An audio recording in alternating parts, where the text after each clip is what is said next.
Hey, what is up you guys, it's your boy straydog here. We're back at it again with another video. Good morning, good afternoon, good evening to whatever time you're watching this. So for this one we have another reaction video in our hands. This one is coming from Casual Chuck. This is Felip's BULAN, is a proof of SB19's Dark Obsession. Like, I don't know what this one is about, but this has been heavily requested by you guys to let me know, have a deeper dive into what the behind the scenes of Felip's new song BULAN. If you haven't seen the music video for the song though, or if you haven't seen the music video for the song, go, it's in YouTube and it's insane. So there you go. But this is Casual Chuck's video on this one. This is like a analysis video, I guess. But anyways, we'll see. So if you haven't already though, please do subscribe to the channel. And without further ado, let's get right on with the video. The world is full of mystery. This is where I am. This is the island of Palawan. What's interesting is that it's shaped like a sea dragon with its mouth wide open. Okay. What's more interesting is the island right next to it. Yep, it's a crescent shape, just like the moon. Okay. So does this prove the legend of the Bakunawa? Or is it just a bunch of air in my gut? Most probably the air in their gut, but anyways.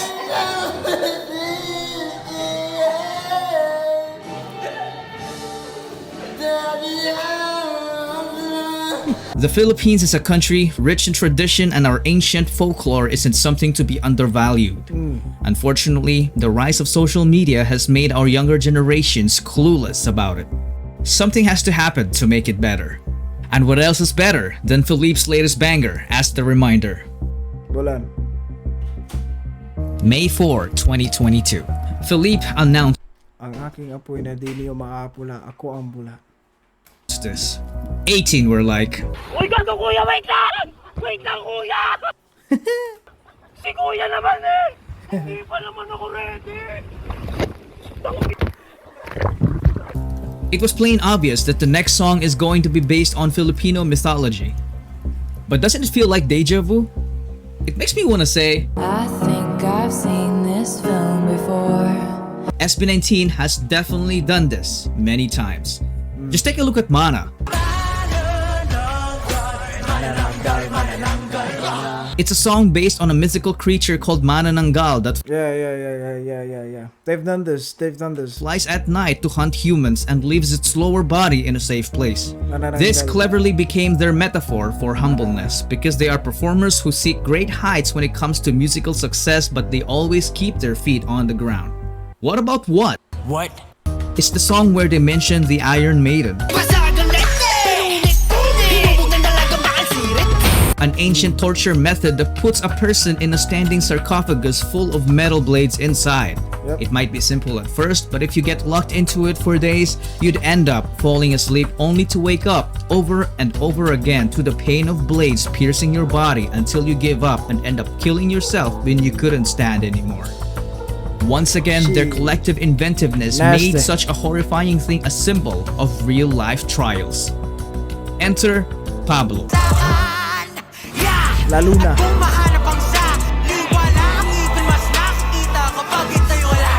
Hey. This song talks about the two lives of a werewolf, which creatively depicted the story of converting self-doubt into acceptance and self-love. But all of these things were nothing compared to this power of manifestation. Just take a listen to this line. Josh low-key predicted Felip's second single. What? I don't think he predicted it though. I don't think, that's just looking at things too, that's like finding what you call this, finding fucking hell, coincidences, finding coincidental evidence, I guess, on things that aren't actually related or aren't actually intertwined. Like Bakunawa, Josh low-key Bakunawa is such a Maybe Josh did, but maybe he didn't. You know, it's just one of those things where I would like gravitate towards. He didn't predict this one per se, but anyways, I mean, Josh low-key predicted Felip's second single. low key. Philippines! Filipinas. In Philippine mythology, the Bakunawa is a dragon that swallows the moon and causes eclipses. The legend of the Bakunawa started way back, even before the colonial period. The word was even listed in the Visayan Spanish dictionary, which is a direct translation of the eclipse of the moon. Once upon a time, Bathala created 7 moon deities with the purpose to light up each night of the week. They were Subang, Banilig, Banolor, Bayari, Libulan, Bulan, and Halia. During the nighttime, Bulan, together with his siblings, sometimes comes down to the earth to ease their boredom. Different birds would flock, and reclusive mermaids would surface together and become friendly with the animals to appreciate the siblings' unparalleled beauty and alluring presence. From the dark corners of the deep, the Bakunawa saw their majestic light, which immediately made the dragon obsessed to possess one of them. So it decided to emerge and succeeded in swallowing Subang in one gulp. The Bakunawa returned to the deep as it felt warm and its domain shined with the brightness of Subang's light. But it only lasted temporarily because the moon gradually melted in its gut. This frustrated the Bakunawa, so it flew to the sky to devour yet another moon.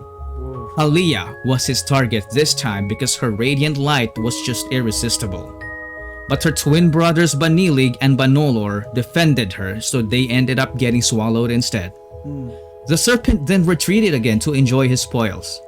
This scared the heck out of the remaining siblings, so Libulan got himself rescued by his suitor Sidapa, the god of death, who fell in love with him despite knowing they have the same gender.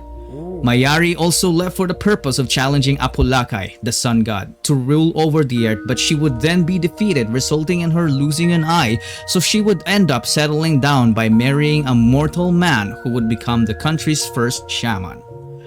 Interesting stories for sure, but it's for another video. Daddy, chill. Anyway, after a few nights, the obsession of the Bakunawa took a turn for the worse as the 2 moons melted in its stomach yet again. At this point, only 2 moons remain, Bulan and Halia. The Bakunawa aimed for Halia, but Bulan defended her, so he ended up getting swallowed instead. In Jesus Christ, this enemy. desperation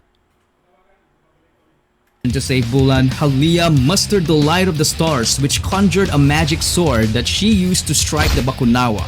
She managed to hurt the dragon, which resulted in spitting out Bulan. But he was no longer a god. He became a mere young mortal boy. Halia saw this as an opportunity to keep Bulan safe, so she continued to defend herself from the Bakunawa by using her sword for as long as she could. She became a capable warrior and started to cover her face to grieve for his lost brothers and hide her ravishing beauty. Meanwhile, Bulan only remembers his name and retained his carefree and naive attitude. He had this occasional vision of a Bakunawa swallowing a moon, so he started telling it to the townspeople, which scared the heck out of them. Bulan enjoyed it, so he did it more often until the people realized it wasn't true. He was then branded as a liar. On one fateful night, Bulan saw the Bakunawa emerging from the lake, soaring to devour the moon. He immediately told the townspeople about it, but no one would believe him anymore. This is a familiar story though, like this whole telling a lie and then people don't, like, people no longer believe you even though you're telling the truth type of story. This seems awfully familiar. Yeah. So he went to distract the Bakunawa by himself. It started chasing him. As Bulan ran for his life, he crashed upon a pile of cooking pans and fell. As he looked back, the Bakunawa was already retreating to the depths. Bulan made such a loud noise that it woke the villagers, so they saw the Bakunawa as it was leaving. That is when they confirmed that it was true. Bulan proceeded to warn them because the Bakunawa might come back anytime soon to consume the moon. The young boy convinced them to fight back and protect the moon as he discovered the Bakunawa's weakness. So the whole village prepared and built the biggest weapon to defeat the evil dragon.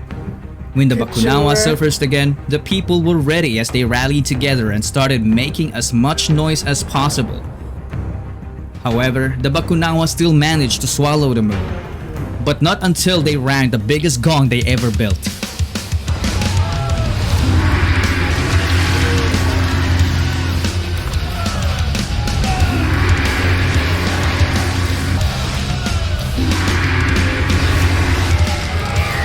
The sound destroyed Bakunawa's wings and it inflicted so much pain that it had to spit out the moon. The Bakunawa fell hard into the water and would never be seen again for a long time.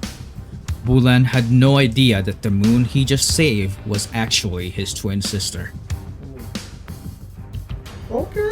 The legend says that Bakunawa to this day still attempts to swallow the moon once every 2.5 years. That's when the legend of the blood moon was born. The explanation behind the moon's red color is the blood from Halia's wounds inflicted by Bakunawa's deadly bite. This scene represents an ancient childhood game called BULAN. It's just so commendable how Felip is creatively bringing back his country's rich ancient culture as it deserves to be remembered for generations to come. In Felip's universe, the Bakunawa symbolizes the haters. The eclipse represents trials and tribulations. To save the moon from it, Felip, along with his people, creates music. Music that produces a sound so profound that it sends shockwaves that ignites Halia's burning desire to fight back and cast away this evil being. After all, Halia is us. We are Felip's Bulan.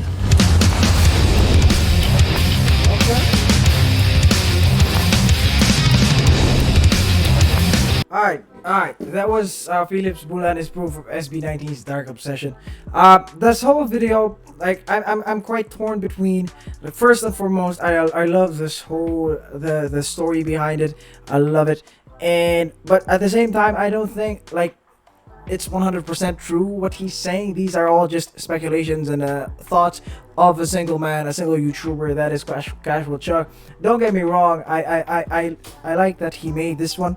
And you know, I do not agree with a lot of things, and I agree with a lot of things that he said, but I mean, kudos to him, man. Kudos to him, and kudos to Felip for bringing up, you know, the what you call this, the Filipino culture, the stories behind behind the traditional stories, you know, the folklore of Filipinos and the ancient deities that Filipinos have. Like, let's not sleep on our deities. So yeah, there you go.